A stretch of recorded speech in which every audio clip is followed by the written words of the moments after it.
同一种恨唤醒我。你和我的故事陨落了像烟火，像飞蛾在扑火，任由宿命操控魅惑。哦，那影子深藏在光尘中，迷失在这城市，忘了山是枷锁。用爱图个归宿，却自食其果，不由你我。不然释怀偏执，是不过的坚持，用一生的遗憾写成诗。我乱总太迟，原来你只是手心的影子。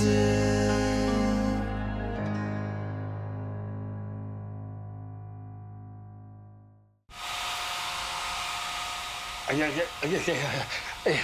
这几天会不会是什么事要发生啊？我的眼皮啊，连续几天一直跳不停啊。石原啊，会不会是什么不好的预兆啊？你又在胡说什么啊？不要这么迷信啦！脚痛的话就吃药，医生的话你偏偏不信，偏偏相信这种奇奇怪怪的 ND 偏方，又不动了。哎呀，你不用拍了，拍到你手痛，他也不会听你的话了。这个吹风筒啊，就像那个董东辉一样，昏了头傻了。哎，明天我有接商旅乐队的活。等我拿了薪水，买一个新的给你啊！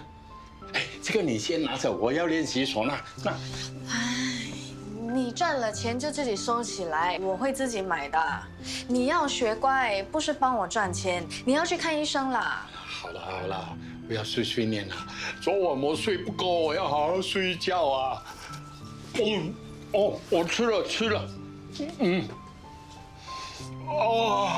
那今天的零用钱拿去跟朋友喝咖啡。我去送餐啦。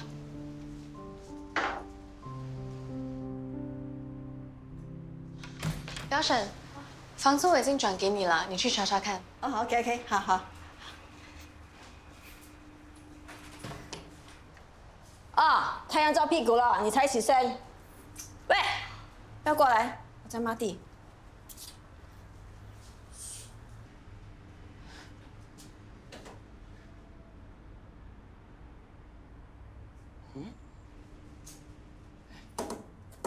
哎，我的鱼呢？干嘛不在了？你的金鱼啊，今早上去卖咸鸭蛋了。死了？为什么会死？我怎么知道？淹死的吧？淹死？肯定是老狗狗！哎，吹什么笛子？你不要再演戏啊！肯定是你！那你报警啊！你你什么你啊？这几天呢，我的眼皮一直跳啊。我还以为是什么不好预兆，原来是你的金鱼驾崩了。董东辉，说不定你的金鱼是替你挡灾，是好事啊！哎呦，金鱼小姐啊，难得我们同居一场，我就免费吹首歌送你一程吧，一路好走啊！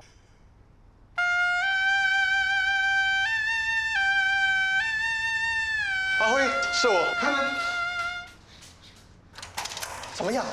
真的死了？早就下葬了。哎，李明威，你爸爸说不可以出去。哎呀，我只是在门口聊天，你喊什么喊？哎，怎么办？我的客户一次给了我几个月的钱，钱到手上我就花光了，他不会叫我退款吧？你的摄像机呢？我怕被发现，早就关机了。啊，我有办法。摄像机你们没看呢？在屋里。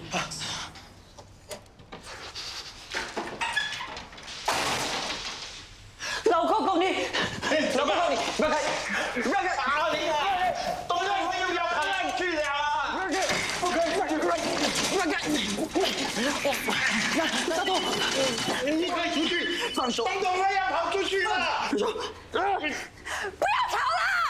你爸爸在工地出事了啦，还吵！哎呀，你在哪里？罗森的事情 ，Uncle Frankie 叫我们不要管了。我也不希望你参与。我们不在医院做事，里面长成什么样子，我们也不清楚。权力斗争游戏是没有对错。那你觉得爸会不会是？不会，爸不是坏人。可是我看见道森这个样子，我的心里也很难受。别想了，那件事我们帮不了他们。现在能做的，只是看丽安需要什么。哎，有没有看到我的新玩具？这么大一台脚车放在房间里面，怎么可能看不见？哎，你的兴趣是越来越广哎，先是马桶，现在成了脚车啊。是你叫我平时早多点兴趣的嘛，我听你的。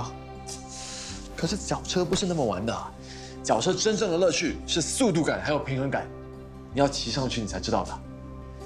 找一天我教你怎么骑。好啊，我们也叫上其他人吧。哎，不过后天不行啊，爸叫我出席股东大会。难得我哥比我还忙。哦，喂金鱼啦。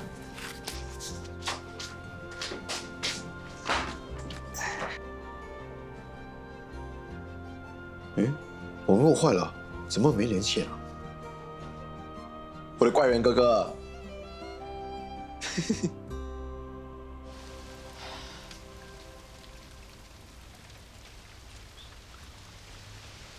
阿辉，弄好了。video 动了手脚，会24小时不断重复播放，就像真的一样。我们反拍电脑，希望不会被发现。好，谢谢你啊 ，bro。那我先走了。哎，大哥。东东辉，晚餐买回来了，我们先吃啊。你爸爸妈妈就快回来了。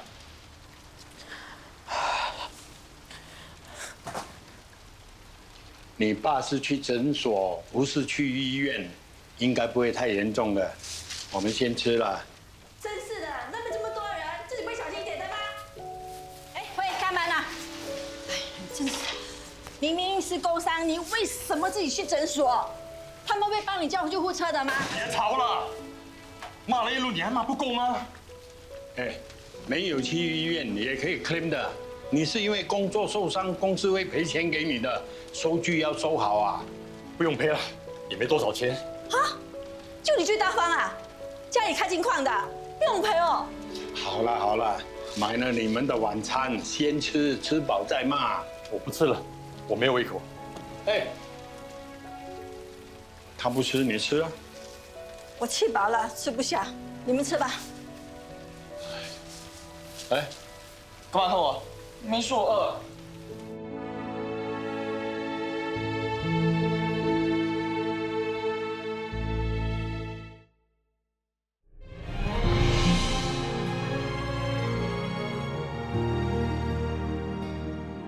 我是喵喵，我是娃娃，欢迎收看我们的视频。这是我们姐妹冬至走访的第7家疗养院，我们祝安可安婷们冬至快乐！来，我们对着镜头笑开心一点，我们来个5连拍。我们最喜欢来陪 Uncle Auntie 过节日，这次探访我们还特地捐了1000块耶。是啊，喵喵和娃娃是最善良的小天使。安迪，我们煮了汤圆，请你吃。我们去那边吃。虽然我想上厕所。淼淼和娃娃为了让安迪感受过节气氛，特地煮了一大碗汤圆。希望安迪吃的汤圆可以圆圆满满。来，安迪，我喂你吃。我不要吃啊！不要。伊利，不要。卡，我们先卡了吧。他不吃，我们好尴尬。反正还有几天才过冬，我们回去还有时间 edit 的。不好意思，你们只是说来探访，并没有说要拍摄。到底有没有问过院长的？你们这样会打扰到老人家。谁规定来探访不可以拍 video 啊？你们不是来探访的吧？是趁院长不在来拍视频的。你们什么意思啊？我们还捐了钱呢，难道一个 video 也不可以拍吗？不可以。安迪吧，我们回去。喂，你什么态度啊？我们拍你的 video 放上网，让我们的粉丝骂他们。你们不可以这样。Hello everyone。Hello， 大家好，我是允聪，欢迎收看我今天的 live 直播。来，跟我的粉丝们打声招呼。嗨。哎，给你们看样东西。对，这个就是汤圆。冬至吃汤圆非常正常，可是你们知道吗？老人家特别不适合吃这类的食物，为什么呢？是因为糯米做的汤圆很难消化，糖分又高，老人家的肠胃功能比较弱，消化液分泌减少，肠胃蠕动慢。象征团圆的汤圆，对于糖尿病患者、心血管疾病患者、高血脂还有冠心病患者来说，都是致命的食物。其实，来疗养院送礼物是非常值得被鼓励的行为。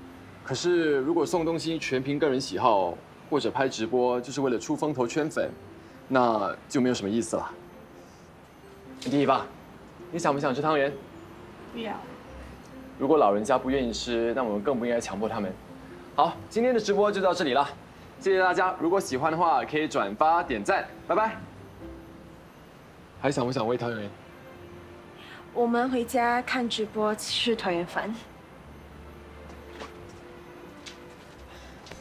安迪吧，你不用担心，我来保护你。谢谢你。我刚才是不是很厉害？你最厉害。安迪哇，我们先回去。好。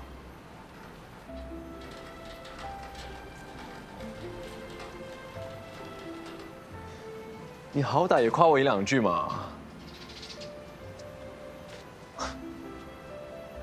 喂，罗时苑。有时候对付这些难缠的人，你越是硬碰硬，越会吃亏。你看，用一个不同的方式也能达到你要的效果，不是吗？你最厉害啦！怎么夸赞人的话从你嘴巴说出来，好像也带刺的。我说，你最厉害了 ，OK？OK。其实太倔强的人，往往会被生活折磨得遍体鳞伤。懂你的人会心疼你。不懂你的人会觉得你活该。我为什么要在乎不懂我的人？我没有必要跟每个人好好相处。就像刚才的网红，仗着自己捐了钱，就以自己觉得对的态度对待别人，凭什么？凭钱多？最讨厌有钱人。其实，不是所有的有钱人都是这样的。人的出生没有办法选择，父母、兄弟姐妹都不能选择。不过，面对生活的态度可以，甚至善良也是选择。好吧，我得先走了。这个周末如果你有空，可以跟我们一起到东海岸走走，骑骑脚车。没空。没关系，爷爷的药应该吃完了吧？最近有厂商资助小散人一些护膝，能够保护关节，适合老家用。如果你来的话，我是送给你。当然，就算你没有来，我还是会送你的。周末见。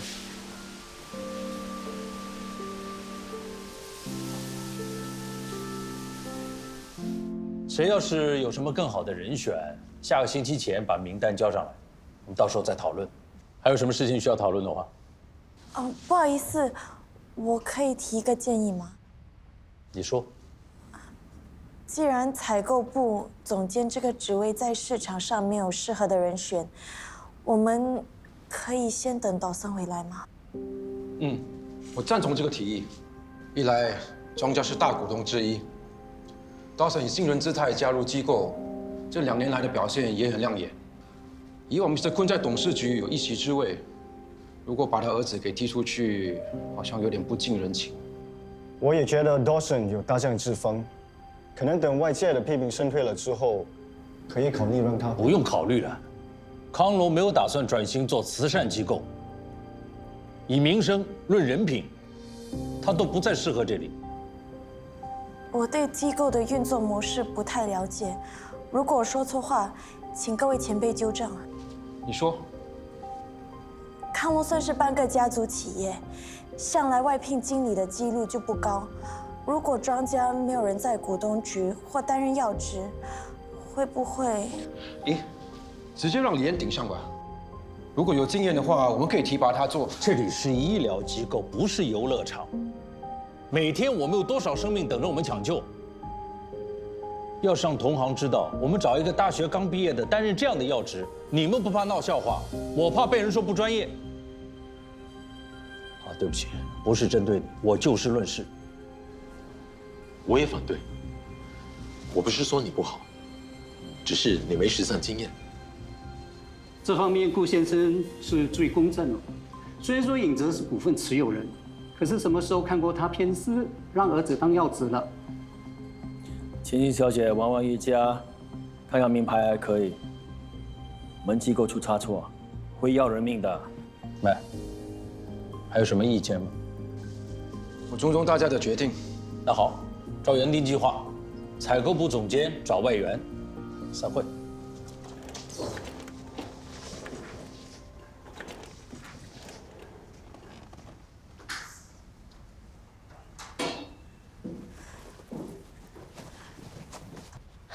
表姑丈，我想试试，没经验我可以学。爸，我也觉得可以考虑给他一次机会。好吧，我也不希望别人说我专制，但是重要的职位不可能。这样吧，从基层做起，凭你的能耐证明给我看，是我看走了眼。我会努力的。Frankie 在楼下等你，我还有个会，不跟你一起走了。好。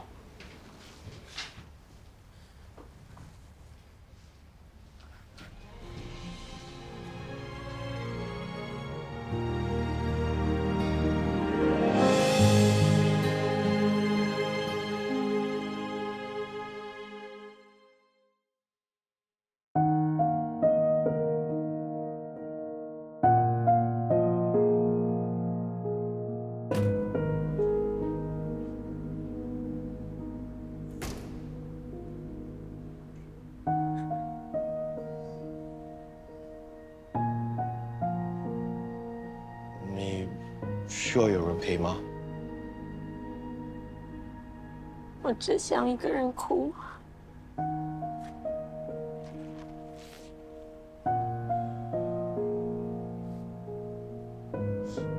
难过是应该哭的。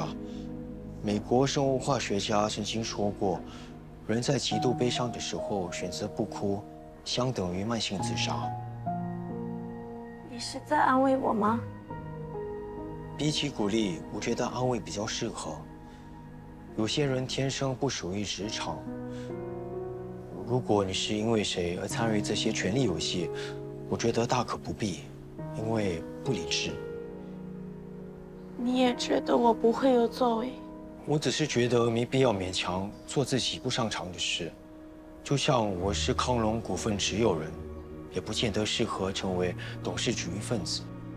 可是就算再丢脸，我还是想试试。小时候，我妈常跟我说，女孩子不要逞强，只要够乖巧，自然有人疼。我就像我妈那样说的，这样长大了，什么都不如打算，家里的事全都由她扛着。可是直到我爸死了过后，才问了我自己，这样是对的吗 ？Patriarchy， 父权制社会，在历史里传承了几千年了。男人负责支配，女人负责服从。后来这100年，女性主义觉醒，这个观念才有了改变。我只能说，你妈是传统的。现在岛生出事了，我虽然很乱，很彷徨，可是我也很想站出来证明给大家看。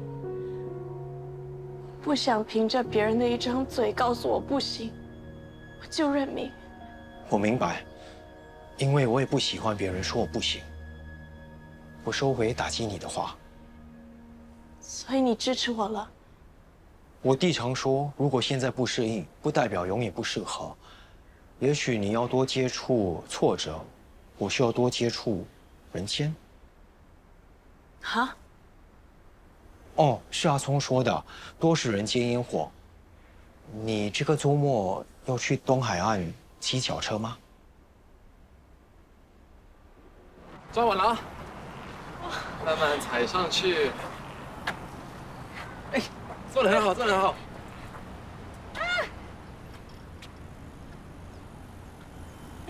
小心啊！两只脚下来。你先不要走，我有话要说。你不要再跟我提马桶了。不是马桶，是脚车。之前你说我不懂脚车，我回去我研究过了，我现在可以在半小时内把它拆开，然后重新组装，把链子挂上去，也是难不倒我了。罗诗苑，你来啦！自己练的时候小心点啊。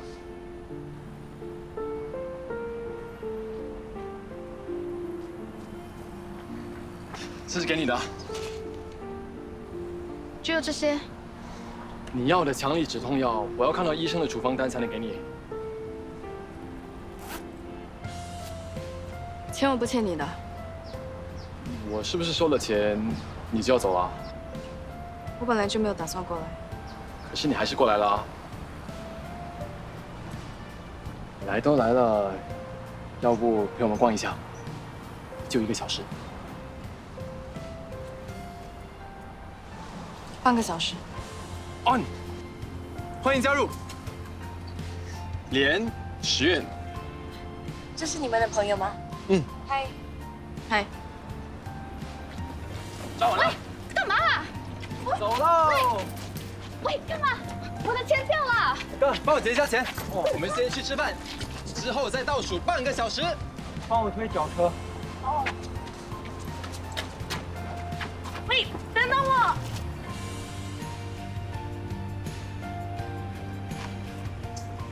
谢谢哥。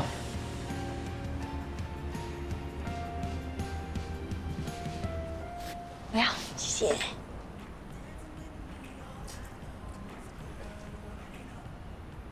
多少钱？没事，我来请。各付各的吧。我刚领到薪水，想花钱。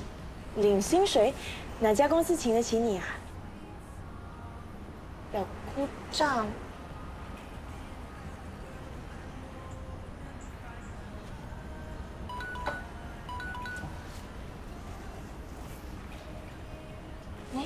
那是什么？新的游戏吗？怎么画面有点奇怪？这不是新的游戏，是我哥新买的宠物。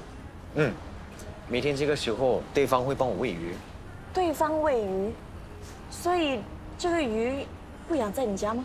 养在自己家很不卫生，我怕脏，所以付点钱给别人帮我养。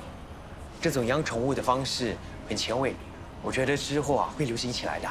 有钱人真无聊。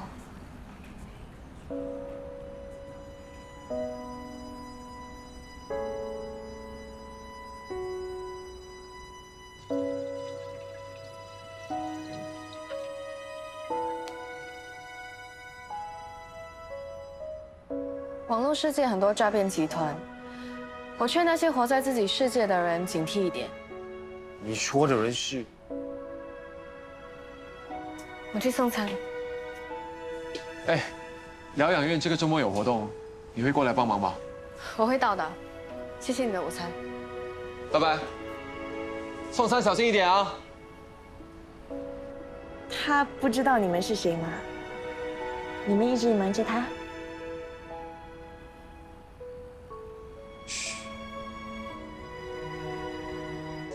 叫人帮忙养宠物很傻吗？哥，你不要想太多了。10院说话10句里20句有毒，你不要太认真啊。他是第一个让我怀疑自己有问题的人。我像神经病吗？当然不是，你不要钻牛角尖了。罗时苑他说话真的很有毒，无论说什么都让你想个老半天。先是马桶，之后是脚踏车，都被你带回家研究了。那你告诉我，怎样才算难相处的人？我是难相处的人吗？对我而言，你一点都不难相处。时苑这个人原本就很难亲近，再加上你平时很少跟其他的人相处，和他的磨合期需要长一点，也很正常啊。带我去疗养院的活动，金鱼、马桶、脚车，我不能没有结论，至少我要告诉他我的观点啊。你如果要找他吵架的话，我不会带你去的啊。只有低情商的人会吵架，我只会讲道理。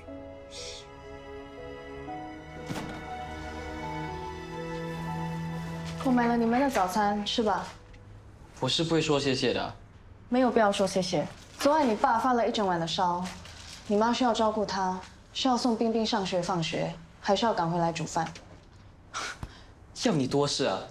啊？懂事的话，就多关心一下你妈，看有什么是可以跟她分担的。还有，不要在网上骗钱了，诈骗是需要坐牢的。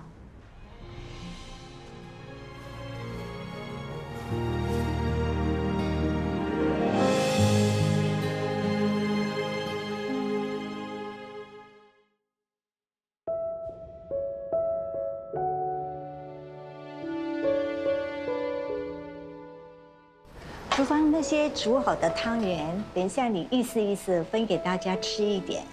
老人家多吃不健康，不过过节嘛，气氛还是要有的。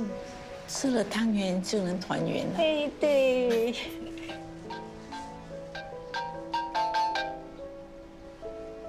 喂，爷爷，我在疗养院帮忙啊。你今晚不是约了朋友吃饭吗？取消了。我放心不下，怕你表婶忙不过来，所以留下来煮饭给2个小瓜吃咯。哦，表叔的烧退了吗？我今天眼皮一直跳啊，我就觉得他不太好啊。他怎么了？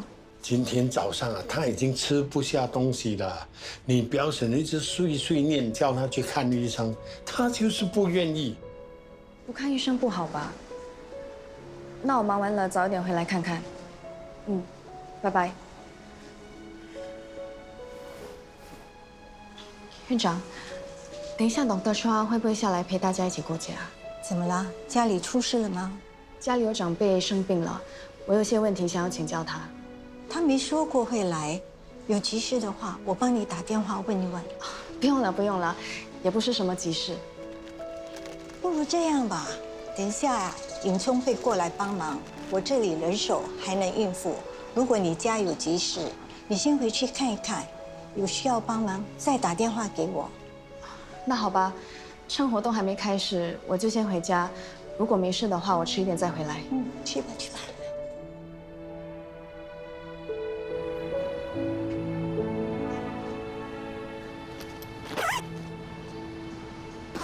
石院，你要去哪里啊？回家。活动还没有开始，你就要回家了？家里有事。等一下，我有话想跟你说。我不明白，为什么养宠物可以是个嗜好，是个人选择，但是找人来代养宠物对你来说就有问题。我觉得你那天说的话有点极端。你有完没完？可以放过我吗？你爱养什么就养什么，别烦我了好吗？没事，我们不需要聊这些。石院，等一下，我今天特地过来找你是要把话说清楚。如果你不想讨论，我尊重你，不过至少让我把我的观点说出来。谁要听你的观点啦？莫名其妙。我现在没空，麻烦你让开。我不喜欢你每次说话说到一半就走。你这些抛给我的问题已经困扰我很久了，我今天一定要把……我想问你，是不是平时遇到的挫折太少了？大事小事都会变成你的烦恼。你以为整个世界都要绕着你转，大家都要在乎你的感受，听你的观点吗？石院，我哥不是这个意思啊。我没有在跟你说话。如果你觉得你活得太幸福，麻烦你看新闻、看报纸。世界上每一分钟都有人经历生离死别，经历病痛战火，然后还努力活着，你在乎的算什么？比起他们，我们经历了根本不算什么。所以，请你不要再幼稚了，好吗？大家不要生气，我们有话好好说。你这样护着他，只会害了他。你知道他像什么吗？他像活在玻璃缸里的金鱼，长得这么大还没见过海洋，没有经历大风大浪，他以为鱼缸就是全世界。石院，院长，你们来了。我们刚到。还好你还没走。刚才我跟 Dr. Chow 通过电话，他说等会儿5点会过来，你要不要等他？你找 Dr. Chow 做什么？是不是爷爷生病了？我哥刚好是学医的，你有问题可以问他。他经历过大风大浪，应该知道生病可以去医院看病的。发生什么事了？我还是不等 Dr. Chow 了，谢谢你，院长。希望没事就好。院长，实院发生什么事？我也没仔细问，只知道刚才他接到个电话，说家里长辈生病了。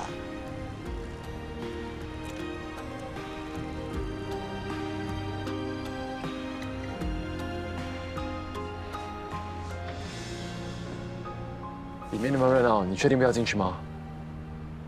走啦，你不是说要来拍照的吗？我想讨论刚才的事。哎呀，那我就说真心话了。我觉得你刚才有点过分，十月应该真的生气了。有吗？他本来就对我不友善，没有好脸色很正常嘛。十月家里出事了，我们还把他拦下来，硬要跟他理论，时机本来就不对，他不给我们好脸色看也是正常的。他没说啊，我们也没问啊。那你现在打算怎么办？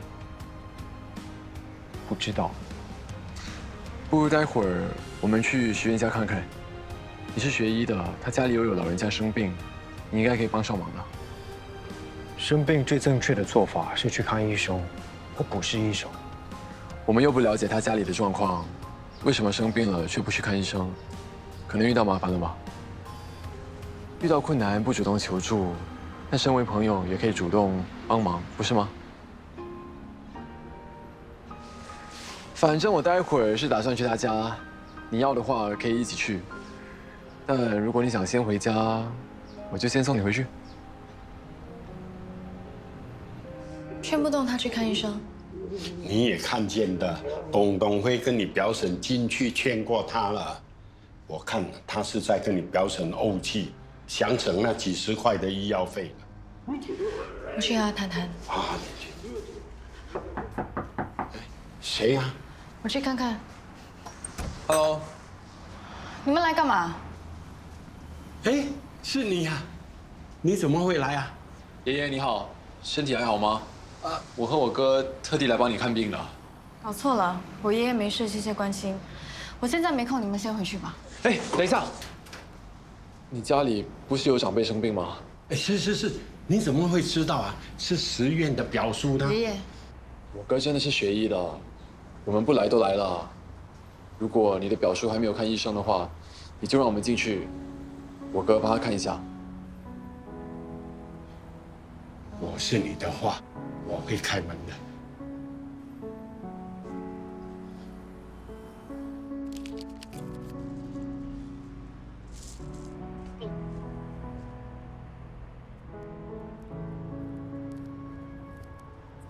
根据纱布上的脓水，还有血迹，还有伤口部位出现明显红肿来推测，伤口很大可能出现细菌感染了。你有打破伤风的针吗？有。所以没有去复诊，也没有清洗过伤口。细菌感染会那么严重吗？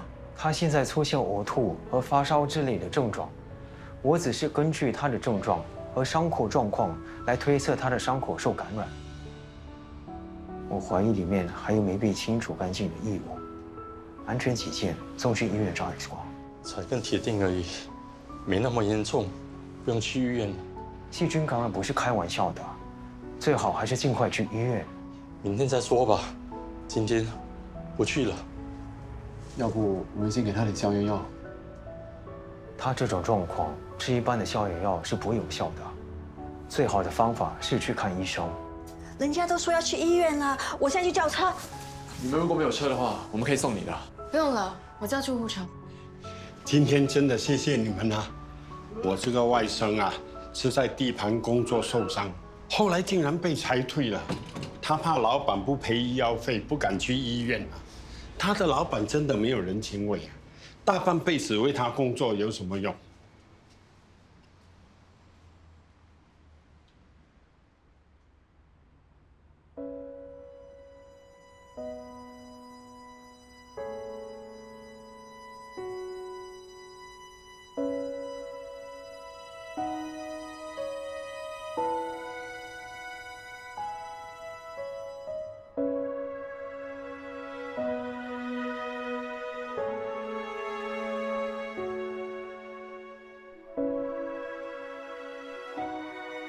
网络世界很多诈骗集团，我劝那些活在自己世界的人警惕一点。你知道它像什么吗？它像活在玻璃缸里的金鱼，长得这么大还没见过海洋，没有经历过大风大浪，它以为鱼缸就是全世界。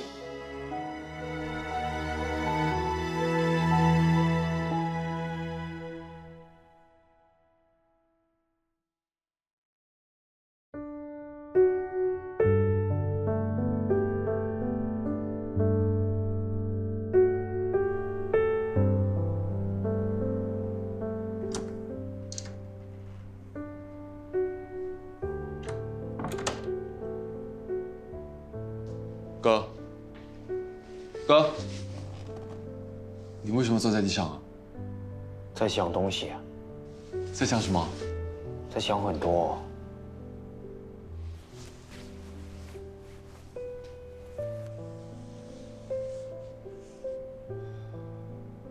最近经历了很多人生中的第一次。第一次自由出门，第一次帮人看病，第一次觉得我住的地方不仅仅是地球上的标签，原来世界那么大。可是我又想一想，这么大的世界，怎么会有人住的屋子比我房间还小？我这么小的屋子，可以住这么多人。多认识一下世界，也是一件好事啊。我觉得自己这些年都白活了。你不要只看以前，每个现在的我们都是为以前的我们而活过，没有人是白活的。我发现自己没有真正的活着。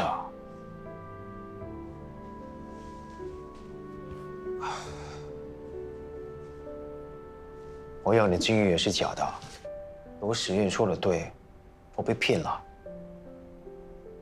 如果实验说的话让你不舒服，那你就不应该放在心上。不，是我亲眼看到是假的，是我错了。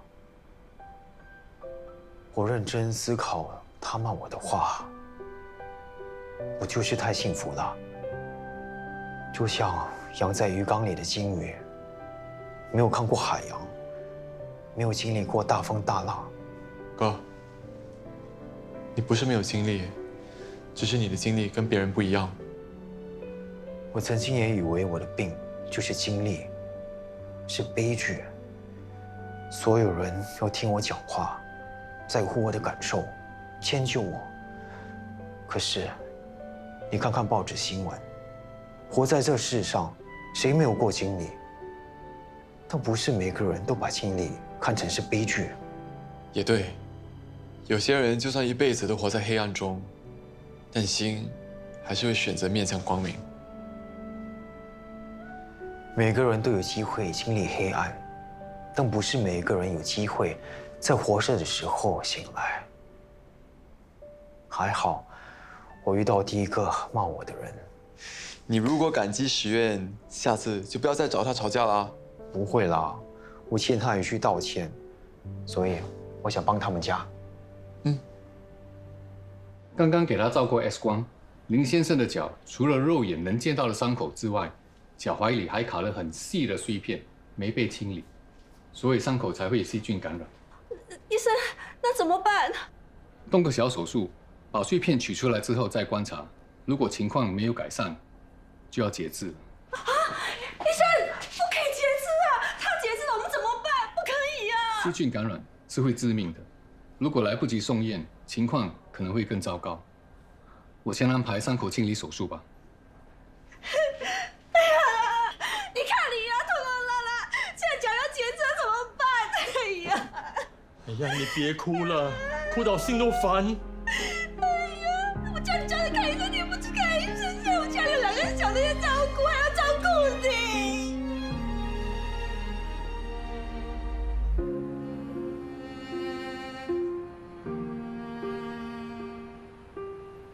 饭煮好了，药生叫你回家吃。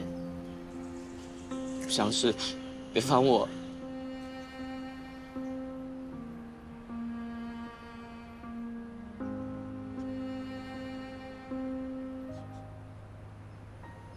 如果你想帮表叔表婶度过这个难关，就不能再像个孩子了。是时候长大了。我曾经也是被捧在手心长大的孩子，家里虽然不算过得去，不过我们有很多开心的回忆。大家在一起，就是一个家。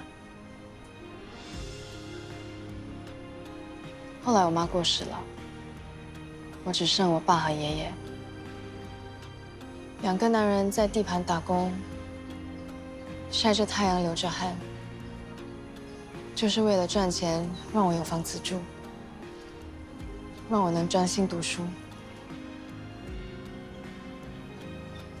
在你这个年纪的时候，我也有过自己的梦想。后来我爸生了一场大病，我告诉我自己，我不能再做那个备受保护的孩子了。我有了责任，我需要像大人一样保护我的家人。我一边读书，一边在外面打工，因为我要钱，我要赚很多很多钱给我爸牺牲。后来我连梦想都不要了，因为没有什么比我爸更重要。长大就是这样，让你遇到一些挫折，让你看清楚什么才是最重要的，让你学会放下心里住着的那个孩子。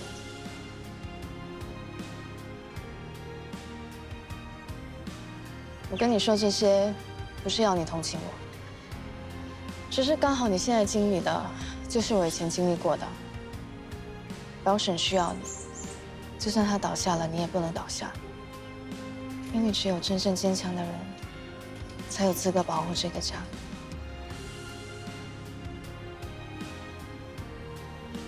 我还是很讨厌你，没必要在我面前演烂好人，我是不会谢谢你的。没人想听你说谢谢，只是碰巧，我和爷爷在最狼狈的时候遇到了你们。碰巧，人生下来就有温度。碰巧，不怎么幸运的人，适合互相取暖。长大要靠自己，我不能帮你什么。